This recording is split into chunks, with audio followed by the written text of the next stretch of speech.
In order to be able to go into court, we had to know how courts function. We had to teach ourselves law and stuff. So we were able to get a hold of law books that we wasn't supposed to have, and start, reading cases, and you get a feeling on how the court system work and stuff.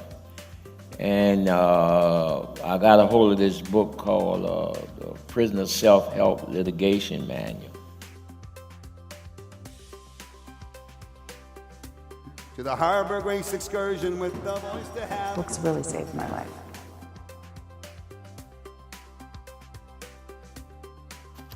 Greetings, everybody. We're here today to learn from an elder, a revolutionary who embodies more than anyone I can think of what it truly means to fight for Black liberation. All of us are incredibly fortunate to be sharing in this space, to have been gifted this incredible work that will absolutely go down in history as literally one of the most important liberation and freedom texts of our time. For over 40 years, Albert Woodfox was punished in solitary confinement, largely in Angola prison, a former slave plantation in Louisiana, for a crime he didn't commit. Looking to the main witness being paid by the state, a total lack of evidence, an all-white jury, speaks to the egregious violence of the United States governments and of state governments more broadly in attacking Black liberation movements. Eventually, Herman Wallace passed in October 2013, a week after he was released. Robert King was released in 2001, and Albert Woodfox was released in February 2006 after serving 44 years in solitary confinement. Living here today in North America in histories rooted in slavery, both in Canada and in the United States, and settler colonialism and their living aftermaths we can see the murders of Trayvon Martin, Andrew Goku in Toronto, that Black folks fighting on both sides of the border to liberate Black peoples are those that we continue to turn to. And although we look towards the large and small ways that our people have fought for and made and taken freedom in dance halls, at rallies, and kitchens, Albert Woodfox is among those gifts to our struggle who's historic in its scale. It speaks not only to courage, strength, militancy, and revolutionary discipline, but it also speaks to kindness, love, unwavering friendship of not only surviving 44 years in solitary in a 6-by-9-foot cell as a political prisoner, but organizing, teaching others to read, being part of political consciousness efforts and hunger strikes to improve prisoners' conditions. The struggle of Albert Woodfox, of Herman Wallace, and Robert King truly embodies what it means to be committed to Black liberation, to human liberation, of a committed life to working towards freeing Black peoples and supporting prisoners even when up against forms of violence and captivity so degrading that they're unimaginable to many of us. So as I stated, this evening is really a gift. I'm so honored to be here in this space, and I'd really just like all of us to give one more round of applause to Albert Woodfox for producing, for everything.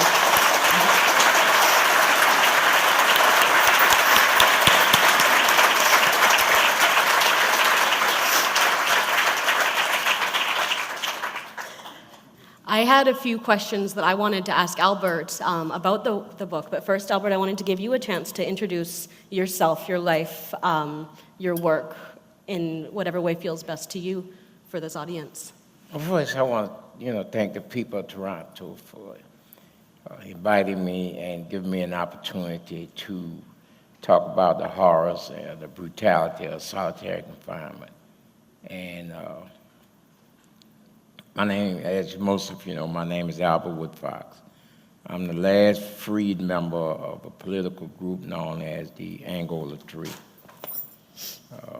I was released on my birthday, February 19 in 2016. Since that time, I've traveled across America and outside of America to talk about the horrors of solitary confinement, the brutality of prison, and encourage the countries, especially outside of America, not to emulate the prison systems that is used presently in America, but to try to develop a prison system that is humane and prepares those who break the law and wind up in prison to rejoin society as productive citizens.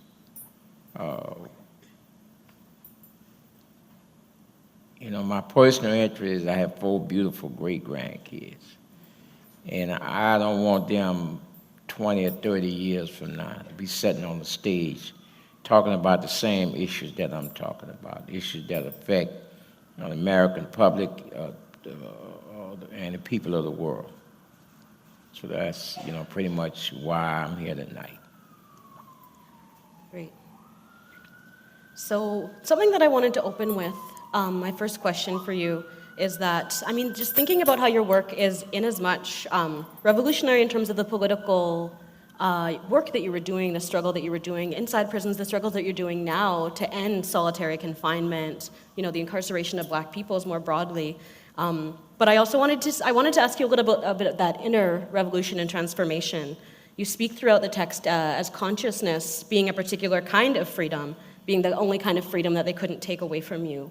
So I wondered if you could speak a little bit about how you were politicized, how your consciousness developed, and really what that process looked like for you and how it shaped your life and really the 44 years that you spent behind bars. Well, my level of consciousness and my being politicized started with the Black Panther Party, who was a political organization primarily trying to serve and protect the African American community in America. And, I've learned in life that as you go along, there will always be one individual or some event that will raise your level of consciousness, and it will make you aware. And so once that happens, you have 2 choices. You can change or adapt or support positive movements, or you can bury your head in the sand and pretend that, this don't happen, or this is not happening. I chose the other, even though I was in prison, I thought that humanity was important and it should be protected. I had a responsibility to protect and serve the men that I was in prison with. Mm-hmm. Could you speak a little about, just on that note, you spoke about the way you kind of developed a code of honor that emerged a little bit out of the Black Panthers 10-point program, and talk about the relationship between, living a very principled life and respecting the people around you, and how that relates to a broader politic of liberation and of freedom. Well, prior to joining the Black Panther Party, I was like most African Americans in America because of the economics situation and the racial policies. I was a petty criminal. And my victims were always, because I was confined and restricted to a Black neighborhood, so the people I lived around were my victims, And when I knew that I was going to be released, one of my concerns, I had 2 concerns. Would my community accept me and give me an opportunity to atone for the wrong I had done to the community, and would my family, support me as well? And I'm happy to say that I was successful on both. I'm very active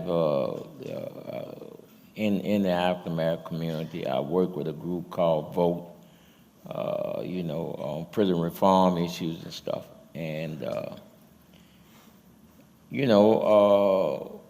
I always say that, when I was coming up, my mom struggled. She was, a single parent, and she struggled so hard to instill in me, principles and values that eventually I grew into. I grew into her wisdom. I grew into her strength, later on. But at the time, I saw this as a form of her trying to control me.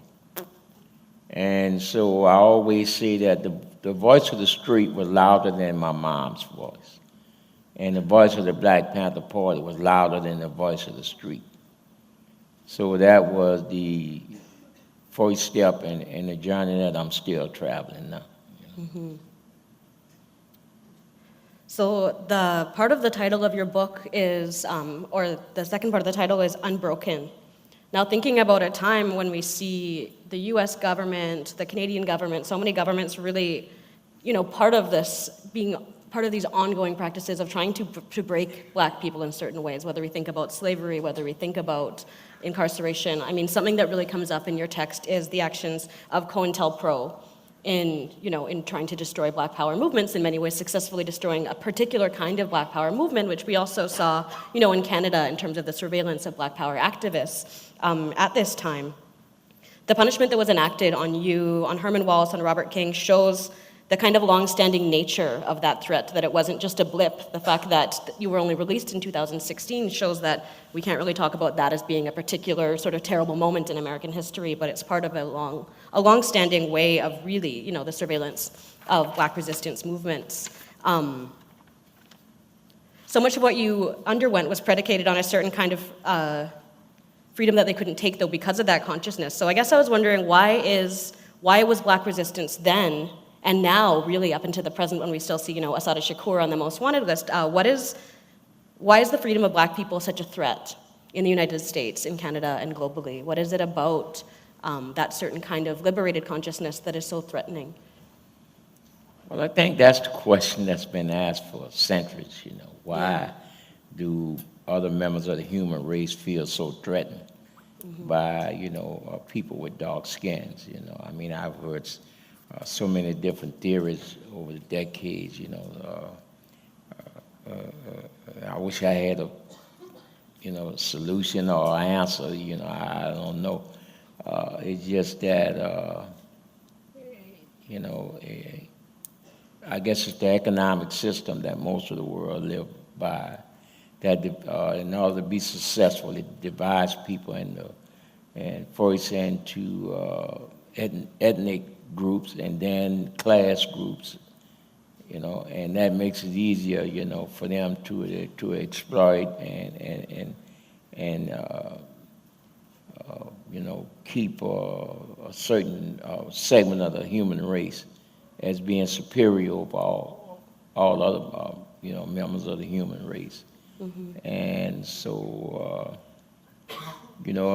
after realizing that, after making the transition from petty criminal to political activist, and after developing a political consciousness, and see that my life was not shaped by me. I was not born to be a criminal.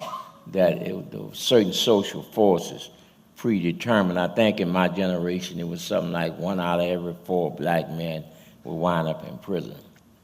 And so, as my level of consciousness raised, I began to understand that I was, the path I took in life was not one I wanted, but it was one that I wasn't given a choice. The survival is the strongest instinct in humanity. And given the opportunity, 10 out of 10 people would do it the right way. But unfortunately, that's not reality.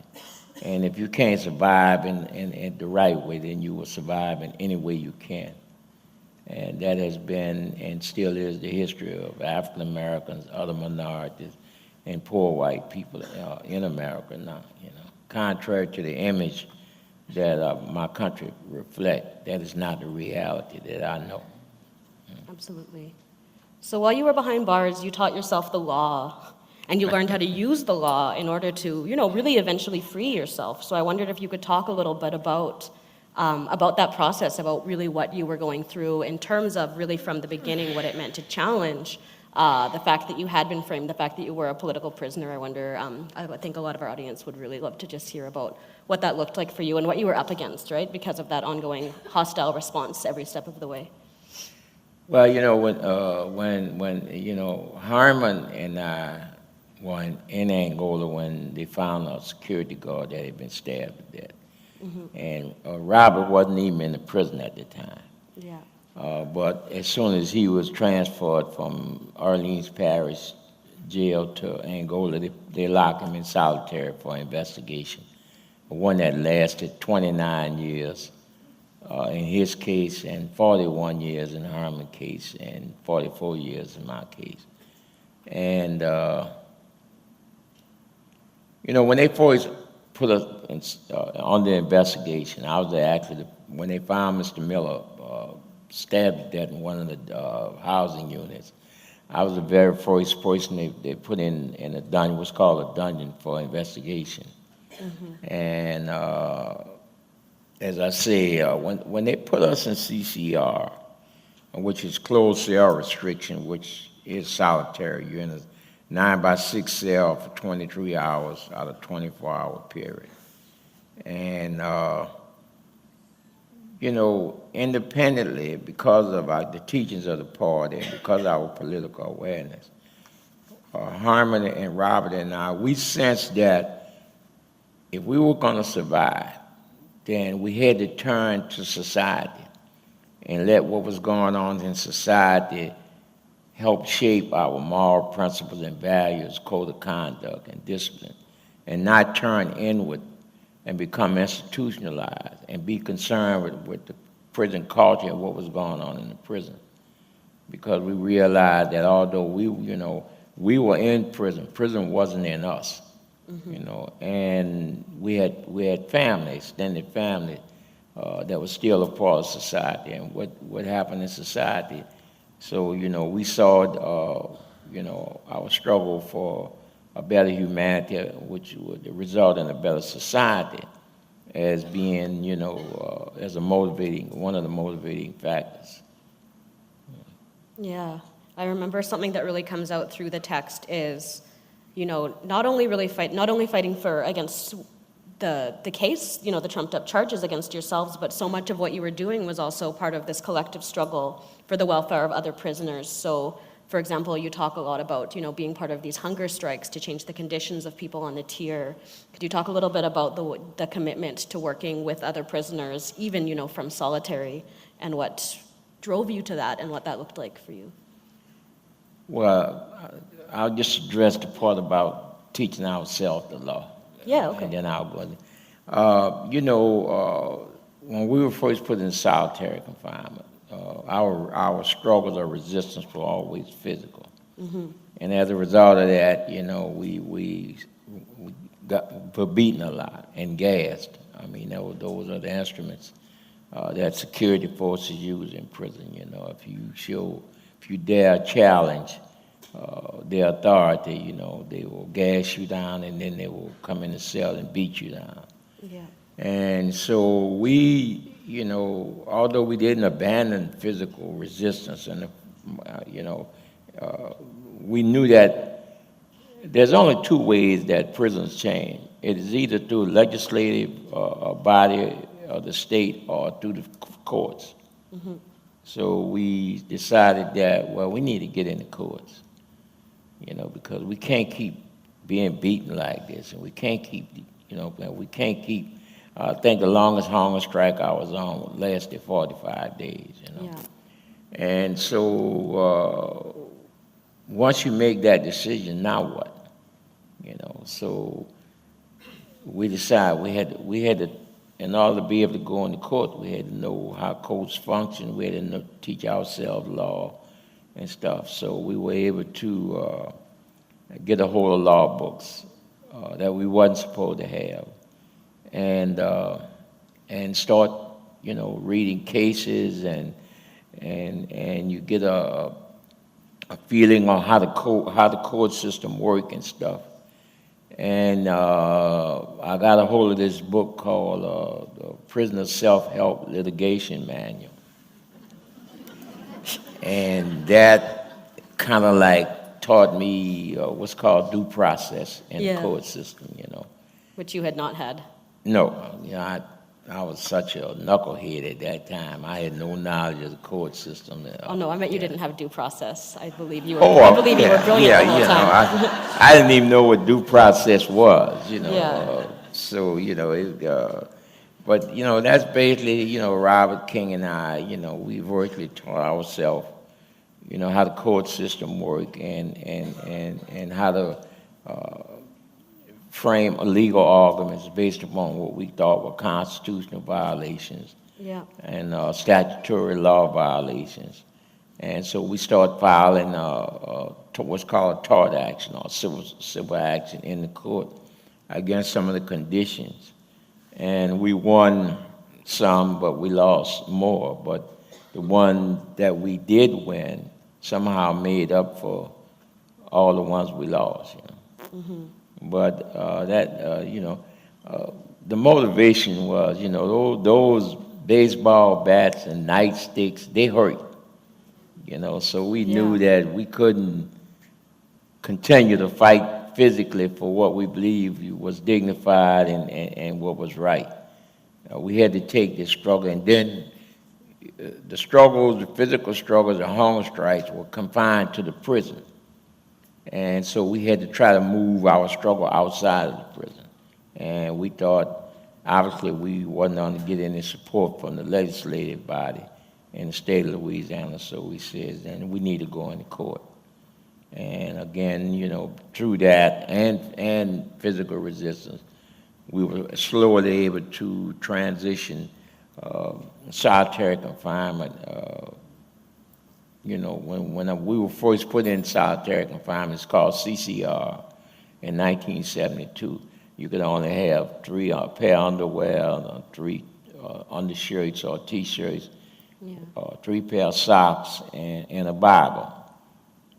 And over the decades of struggle and refusing to give in, we eventually forced them to give us, allow us to have magazines and newspapers and TVs and radio, that kind of stuff, But these were just toys, These toys, nothing can relieve the pressure of being confined to a 9-by-6 cell for 23 hours a day without hope. And so there's no toy that they can provide you with that is going to give you release from that kind of pressure. And, CCR, one of the reasons, I refer to CCR as the brutal terror, non-physical, that you can inflict upon another human being. Because the purpose of solitary confinement is to destroy. It is destroyed, first, it is to break your spirit. Yep. And the saddest thing I've ever seen in my life was a human being whose spirit had been broken.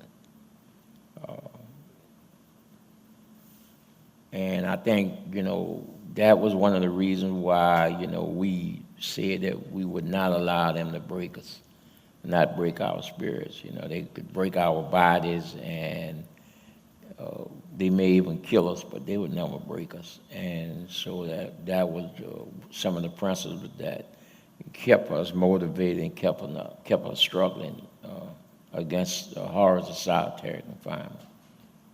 Absolutely. Can I read an excerpt of the poem by Herman Wallace, Man of Steel, that you put in the text? Maybe my soul is that of concrete. Maybe it is that of the wind. Maybe it is that of fire. Maybe it is the spirit of the people, the spirit of my ancestors. Whatever my keepers wish my soul to be, the man of steel is always free. And you noted that was written by Herman Wallace while in prison. Could you speak a little bit more about? Well, the motivation behind that is we felt as though we had to create an image, for security in particular, that we were not normal, we were not human. So we used to do stuff like go out on the exercise yard in the wintertime and run barefoot in frost and stuff. And, they would when they would gas us, we would laugh at them and, curse them and damn to shoot some more gas stuff, And so that's what the motivation behind that poem, We had to become man of steel just to survive on a day-to-day basis, Absolutely. And I mean, something that really comes out too is the counter side to that, which is the tenderness and the friendships that you were able to sustain, despite always being on separate tiers or in different prisons and constantly separated, as one of the punishments that they were trying to enact on you, right? But you still managed to sustain these lifelong bonds and commitment to one another. And I wondered if you could speak a little bit about that aspect as well, which is sort of the other side of... The friendship, we refer to our friendship and, separated but never apart. Yeah. And never touching but always connected, And so we maintain communications through letters. Robyn and I actually spent about 17 years on the same tier, and Harmon was on another tier. But we communicated regular through letters. Our families visited together, and so we had a chance to be in the same area. And occasionally we would go on the exercise yards. We actually used to pay guys not to go on the yard so that we would wind up on the exercise yard at the same time. And, in all this time, I can honestly say that both Herman and Robert has never broke the faith. And I think that is the essence of friendship, Absolutely.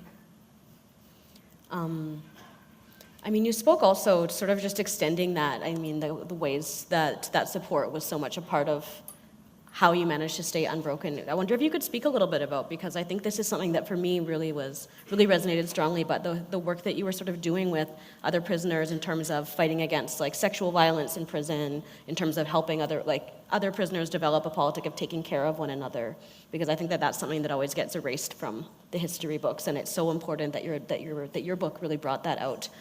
People often, once they think about prisoners, maybe they think about it as injustice, maybe they don't, but they don't think about what, the people inside that are still being human beings, that are still treating each other, and fighting for one another. And I wondered if you could talk a little bit about that. But, friendship in life is, I remember when I was coming up, my mom used to always tell me that friends were more important than family because you had a choice. You choose your family. Your friends, family, you have no choice. You stuck with what you get, Yeah. And so, I didn't understand what she meant at the time, because I'm like, I ain't gonna love nobody more than I love my mom or my brother or my sister, But, eventually I grew to understand what she was saying, that friends are a reflection of who you are. Your values, the principles you live by. And when I say that in 50 years, Harmon and Robyn never broke faith, what I'm saying is they never violated the principles that we dedicated our lives to. They never violated the moral code that we live by. They never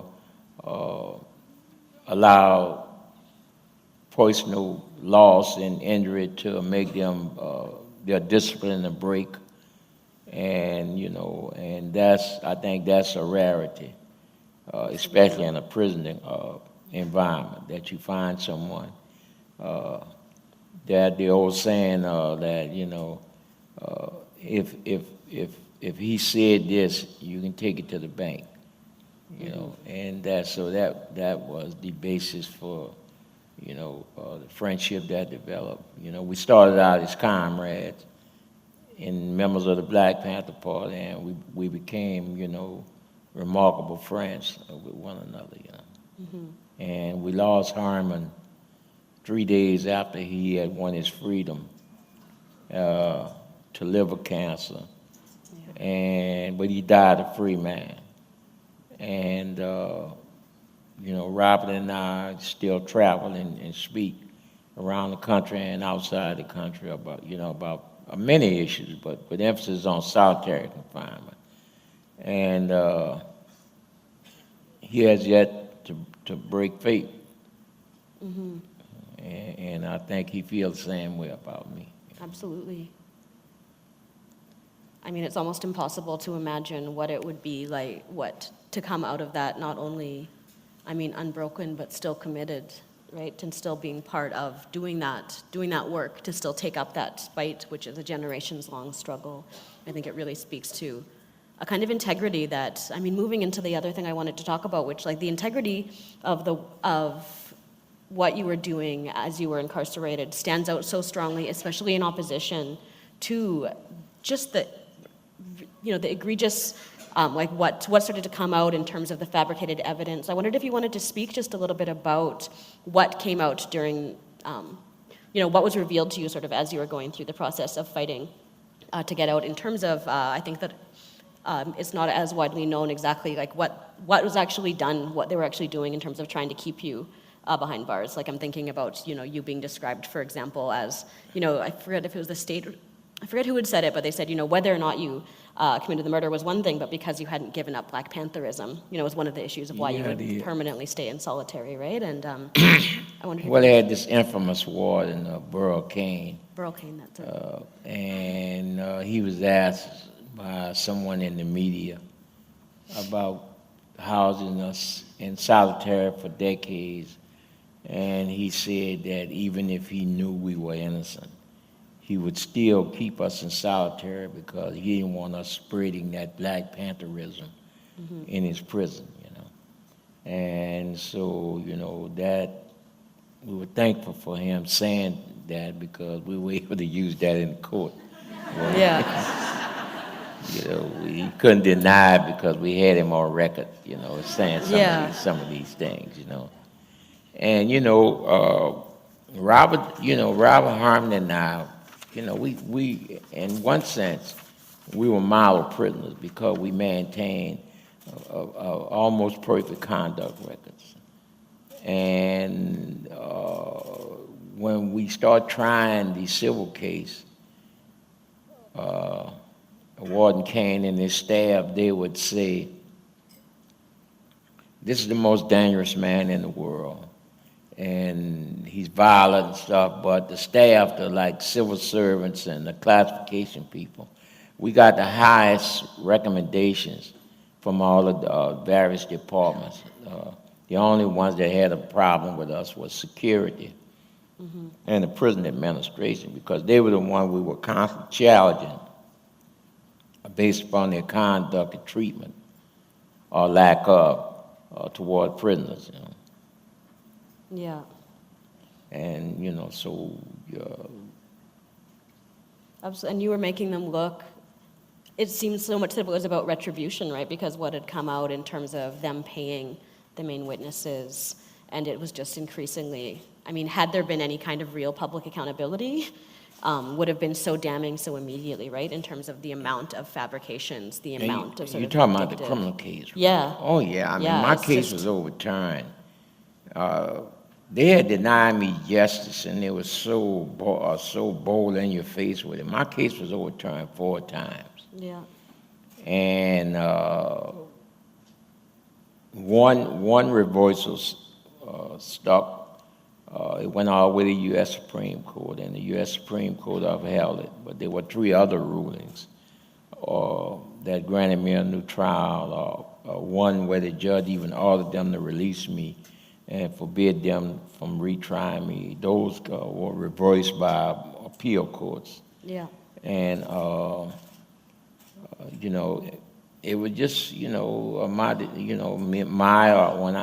with me, when I say my, I'm talking about our, the 3 of us. I'm speaking plural, Yeah. It was my determination to not be broken, to not, we, over the decades, we had been made offers by the administration that if we would renounce the Black Panther Party and stop our prison activism, that they would let us out of solitary confinement, And, so they got the answer, Yeah. And, Harmon made, the ultimate sacrifice there. There is a story as to, he had contracted a liver cancer, but the medical people were telling him he had an allergy. Yeah. And it was only after our attorneys had become concerned with the weight loss and went to the court, and the court granted them permission to bring private doctors in to examine both me and Harmon. The Department of Correction rushed him to an outside doctor, and he got his diagnosis of liver cancer. Yeah, I remember the description saying that you could see the tumor from outside his body, and he had lost something like 50 pounds in a few months, and they had just abandoned him. So, I mean, something that it would have been so understandable if, had you been released, you just decided to, you know, take a step back and live your life, and, you know, after so much had been taken away from you, but you're still so committed. It's so clear that you're still so committed to fighting against the violence of the prison system, against the violence of solitary confinement. And I know that it's meant so much, for example, to Arlene Gallone, who's a black woman in Canada who spent 9 months in solitary confinement, who's currently, you know, going after Correctional Services Canada. There's so many people looking to this, and I guess I just wanted you to speak a little bit about what drove you to continue to carry on that struggle even after all of this time, even after finally attaining your freedom, and what does it really mean for you today to be part of this work? You know, when we were first placed in solitary confinement, April 18, 1972, Harmony, and as I say, Robert hadn't even been transferred to the prison yet. Once Robert got there and we had an opportunity to communicate through letters and stuff, you know, the one thing we all realized was that people and prisoners, especially prisoners in solitary confinement, had no voice, and that they had nobody knew what they looked like. So we made a solemn vow to each other and to ourselves, not if, but when we won our freedom, that we would be that voice and we would be that face, you know. Yeah. And part of what we're trying to do is get the public to realize that prisoners don't come from another planet. They start out coming from your mother's womb, and they are part of your family. And they made mistakes. What human being is perfect? And that try to emphasize how important it is to love them and support them and hold prisons accountable for the way they treat their loved ones. And so, you know, my reason, you know, as I said earlier, I made a solemn vow, and I take my vows very seriously, you know, that I would be that voice. So the fact that I tell people I've been free for a very long time, you know, mentally, emotionally, philosophically, you know, I've been free. You know, my release from prison just gave me more room to move, you know. Yeah. But as far as freedom or my views about, you know, society, and somewhere along in all this, the self-re-education and the development of moral principles and values and discipline, I've developed this unbelievable love and passion for humanity, you know, and I want to be a part of that, and still am a part of it. And so that's what drives me philosophically. What drives me personally is, like I said, I have 4 beautiful great-grandkids, and I don't want either one of them to be sitting on a stage like this 40, 50 years from now, trying to explain the horrors of society and the pain and suffering that's being inflicted upon the people of society. You know? Yeah. That sort of brings me into what I think will be my last question, because I want to make sure that we have ample time for the audience to get to speak with you.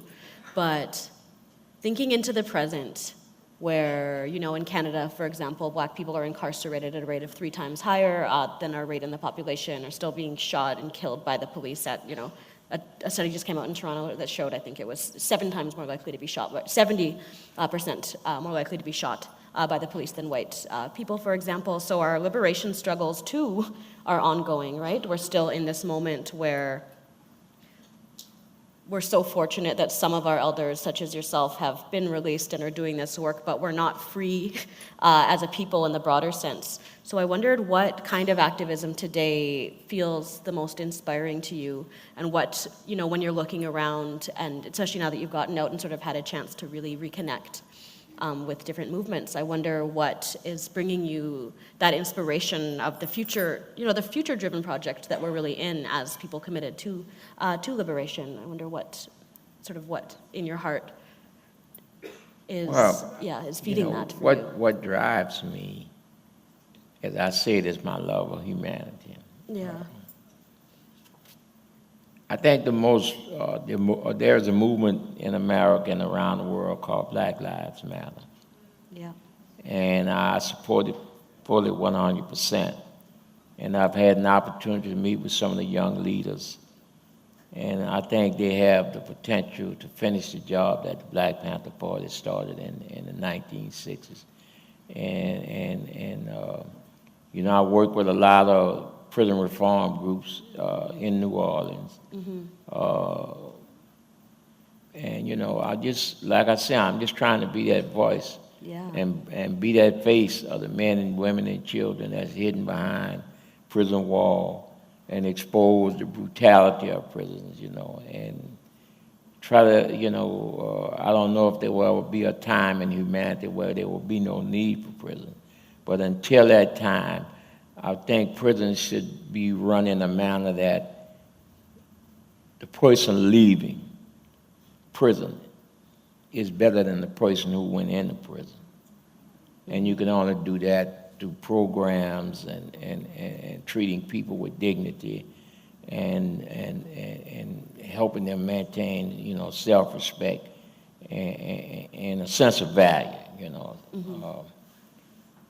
As I said earlier, two forms of physical struggle that stand out the most with me is the hunger strike. Yeah. Because they used to put our food on the floor and slide it under the door. And as I said earlier, there's always an individual or event that raises your level of consciousness. Yeah. And so at some point, someone was complaining about pulling his food under the door, and it was dirt on his food from the cell bars and stuff. And, that sparked a conversation on the tier, and it raised everybody's level of consciousness. And we come to the conclusion that this is undignified, the way we're being fed, and we deserve to be fed better. Mm-hmm. So we did a petition, and we sent it all around the CCR tiers and got everybody to sign it and sent it to the warden. And we just asked, cut food slots so we can, they can hand us our tray. And of course they refused, and we went on a hunger strike. Now we had no idea that this hunger strike would last for 45 days. Yeah. And but everyone was, determined to, they would rather starve themselves to death than eat underneath a door. Mm-hmm. And they used to, the food even got better, the preparations of it and stuff, Yeah. And they would bring it there, and they would come on the tin, and they would set it on the floor, and they would hope that somebody would, pull it underneath the door. But the guys on the till, they remain unified, they remain strong. Now the thing about it is, after about 45 days, some of the guys went to passing out. Yeah. And we became concerned, and our emphasis was on getting food slots cut and not for someone to die. And so, we made a compromise. We say that, we will eat if we could stand there and hold our tray in one hand and eat through the bars. Of course, we thought this would be a matter of days or weeks, and we ate like that for 18 months. So for 18 months, and they say necessity is the mother of creation. And someone came with the idea to build a little shelf on the outside of his bars out of cardboard, and that caught on. So, but still we ate through the bars for 18 months before they come and cut food slots. They cut them all over the prison where they had cell blocks, and they came to CCR last. Yeah. I mean, all of this work really, the work behind bars, the prison activism, the legal activism, just to reiterate, is such a testament, not only to surviving, which in and of itself is an unimaginable feat, but to having been fighting that whole time and alongside Herman Wallace and alongside Robert King and so many of the other prisoners that, would come and go throughout your tears, I think just speaks to a kind of fighting for freedom that is unparalleled, really. So I just really wanted to thank you again before we go to questions for not only for sharing your experience with us and for the book that you wrote, but for everything that you've done for Black people, for prisoners, really towards like the project of what human liberation might one day look like. So I really wanted to thank you one more time for sharing this with us today. Thank you.